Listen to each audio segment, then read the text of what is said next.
कोई देश हमारे शहीदों का मजाक उड़ाए, हमारे जवानों के खून से खेल जाए और उसके बाद हमारे जख्मों पर नमक छिड़के, तो क्या हम खामोश रहेंगे? तो आप कहेंगे नहीं, कब तक देश के दुश्मनों के मित्रों के यहाँ हम घूमते रहेंगे जो हमारे जवानों को मारने के लिए हथियार भेजता है।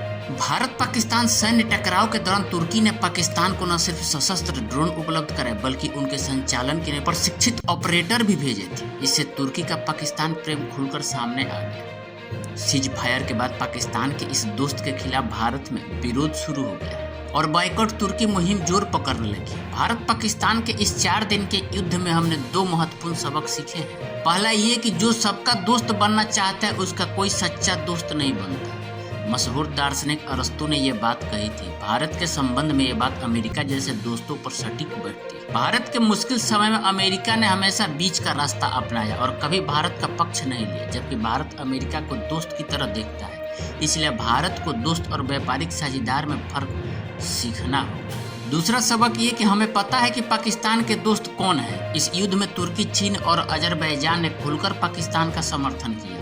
तुर्की ने अपने ड्रोन से पाकिस्तान की मदद की और पाकिस्तान ने अपने दोस्तों के साथ मिलकर भारत के खिलाफ साजिश की। तुर्की, अजरबैजान और चीन ने खुलकर पाकिस्तान का पक्ष लिया। इन 3 देशों ने पाकिस्तानी आतंकवादी पर अपने दोहरे चरित्र का प्रदर्शन किया। सबसे ज्यादा शर्मनाक हरकत तो तुर्की ने की। तुर्की ने पाकिस्तान आतंकी हमले के बाद एक बार भी ये नहीं कहा कि इस हमले में शामिल आतंकी पाकिस्तान से आए थे, लेकिन जब भारत ने ऑपरेशन सिंदूर के तहत पाकिस्तान और पीओके में 9 आतंकी ठिकाने तबाह किए, तब वो पाकिस्तान के पक्ष में बोलने लगे। तुर्की के विदेश मंत्रालय ने भारतीय सेना के एक्शन के बाद एक पत्र जारी किया जिसमें उसने कहा कि ऑपरेशन सिंदूर के तहत किया गया हमला उकसाने वाली हरकत है।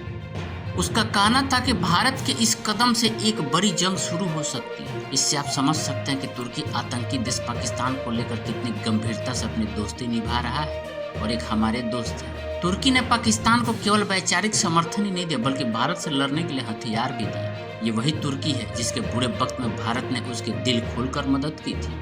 आपको याद होगा कि साल 2023 में जब तुर्की में भूकंप आया था, 7.8 तीव्रता का भूकंप था, तब भारत उन देशों में शामिल था जिसने सबसे पहले उसे मानवीय मदद भेजी थी। लेकिन कुत्ता का दुम कभी सीधा नहीं ना हो सकता, उसमें चाहे कितना भी आप घी तेल लगा दें। सांप को दूध पिलाएंगे तो काटेगा ही। उस वक्त भारत ने राहत सामग्री और मेडिकल सपोर्ट भेजे थे। इस मदद को मिशन के तौर पर देखते हुए भारत ने इसे नाम दिया था ऑपरेशन दोस्त। लेकिन ऑपरेशन दोस्त मदद देने के बजाय ऑपरेशन दुश्मन निकल गया। भारत तुर्की के बुरे समय में उसके साथ खड़ा था और उसे दोस्त की तरह देख रहा था, लेकिन आज वही तुर्की भारत के खिलाफ खड़ा है। आज जो धर्म के नाम पर इस्लामिक आतंकवाद के केंद्र पाकिस्तान के साथ है और उसने अपने हथियारों से भारत पर हमले करवाए, लेकिन तुर्की ये भूल गया कि यह भारत है, ये पहले वाला भारत नहीं है, अब नए भारत है। भारत पर 8 और 9 मई की रात को 350 से ज्यादा ड्रोन्स ने हमले किए थे और पाकिस्तान को ये ड्रोन तुर्की की तरफ से मिले थे। भारत पर हुए ये ड्रोन हमले तुर्की की सेना की निगरानी में किए गए थे। यानी जिस वक्त तुर्की के आत्मघाती ड्रोन से हमले हो रहे थे उस वक्त तुर्की के सैन्य अधिकारी पाकिस्तान के सैन्य कमांडेंट सेंटर में मौजूद थे। तुर्की ने पाकिस्तान को ड्रोन उड़ाने और भारत के रिहायशी इलाकों पर हमले करने की ट्रेनिंग दी थी। पाकिस्तान सेना को आत्मघाती ड्रोन ऑपरेट करने नहीं आते थे, तुर्की ने उसमें भी उनकी मदद की। तुर्की के 2 ड्रोन ऑपरेटर भी पाकिस्तान भेजे गए थे। इन लोगों ने पाकिस्तान सेना को ड्रोन हमले की ट्रेनिंग दी थी। हालांकि तुर्की की यह चाल कामयाब नहीं। भगवान जो चाहते हैं वही होता है। भारत ने उन ड्रोन और ड्रोन ऑपरेटरों को भी मार गया। ड्रोन तो गया ही, इन लोगों को भी साथ में ले गया। साथ में वहाँ भी चलो, भगवान के पास भी तुम लोग का जरूरत पड़ेगा। भगवान कहेंगे हमारा फोटो खींचो, तो कैसे खींचाएगा? तो ऑपरेटर भी लेकर चला गया ड्रोन साथ में। इस युद्ध में पाकिस्तान ही नहीं उसके दोस्तों ने भी अपनी असलियत दिखा दी। इसलिए सरकार ने भारत में तुर्की के सरकारी न्यूज चैनल TRT वर्ल्ड का एक अकाउंट बंद करवा दिया ताकि वो भ्रम न फैला पाए, क्योंकि बाहर के जो न्यूज चैनल है ना, भारत के प्रति बहुत अपने देश में भ्रम फैलाती है। पाकिस्तान को ही देख लीजिए, भारत ने क्या हाल कर रखा है, लेकिन उसके यहाँ जो उसका न्यूज चैनल है वो क्या दिखाता है।